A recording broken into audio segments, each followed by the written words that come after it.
దేవరా ఎలా అనిపించింది బ్రో? దేవరా మాత్రం ఒక రేంజ్ లో అనిపించింది బ్రో. చెరువు మొత్తం, సముద్రం మొత్తం రక్తం ఏర్లై బారినట్టు అనిపించింది. గూస్ బంప్స్ వచ్చినాయి.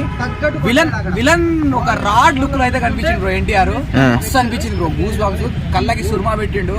విలన్ బ్రో, హీరో కాదు ఈ సినిమాలో.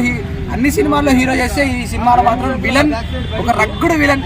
ఏ లెవెల్లో కావాలంటే ఆ లెవెల్లో చూపించిండు. సముద్రం బ్యాక్గ్రౌండ్ అయితే మస్తు అనిపించింది.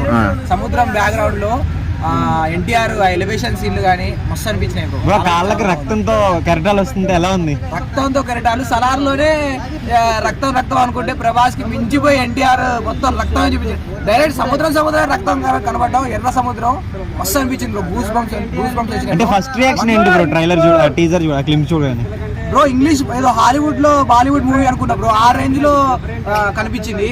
తర్వాత వెనక ఇంగ్లీష్ సాంగ్ వస్తున్నా కూడా ఇంగ్లీష్ సాంగ్ చూసి ఇది వేరే ట్రైలర్ ఓపెన్ చేసిన అనుకున్నా, కానీ తర్వాత తెలిసింది తెలుగు ట్రైలర్ అని. అసలు వెనక ఫోటోగ్రఫీ కానీ ఎన్టీఆర్ అన్న నరికేటప్పుడు చంద్రుని బ్లడ్ తిరుగుతుంది, అది ఎలా అనిపించింది బ్రో? చూసారు ఇప్పుడు ఇన్ని సినిమాలు చూసినాం కానీ చంద్రుడిని ఫుల్ గా కవర్ చేయడం, రక్తంతో కవర్ చేయడం ఎన్టీఆర్ కే సాధ్యం. మస్తు అనిపించింది బ్రో. సీన్ కూడా మస్తు అనిపించింది. బాగున్నాయి.